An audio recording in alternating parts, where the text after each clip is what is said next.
The government has again lashed out at a Partnership for National Unity (APNU) for its continued lack of support for the Amaila Hydro Project, but the same government is not yet willing to sit face to face with APNU leaders to trash out the issues. APNU's non-support of parliamentary measures to facilitate the project caused American developer Site Global to pack up and leave, saying it needed support from all parties. As a result, the studies, which were being done by the Inter-American Development Bank (IDB) have ceased.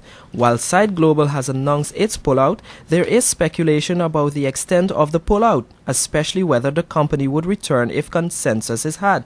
The U.S. Embassy in Georgetown and the government has suggested as much, pointing to a so-called window of opportunity that remains. While the government continues to plead with APNU to buy into the project, it continues to adopt an antagonistic posture. What's more, 2 weeks after Site Global pulled out, the leader of the opposition, David Granger, today confirmed that he has not seen an invitation from the office of the president for talks. This is despite calls by the president and others for APNU to support the project outside of the parliamentary process. There is no mechanism for discussion on any matter unless the president calls in APNU.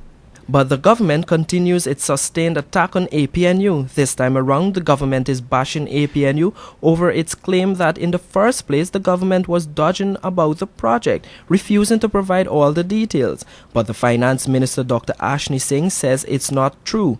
According to a statement he released over the weekend, Dr. Singh said the opposition parties were being asked to join a consensus which would have allowed a 6-week public review of the Amaila Hydro Project. But now, with the IDB's due diligence process incomplete, the public review of the project cannot take place.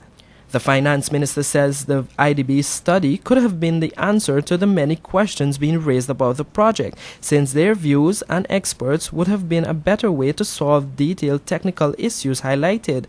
The government is holding out that it is particularly unforgivable to prevent the public from having the final say because the last step of finalizing Amaila should have seen the politicians taking a back seat while the people of Guyana calmly spent 6 weeks to go through the details of what was proposed.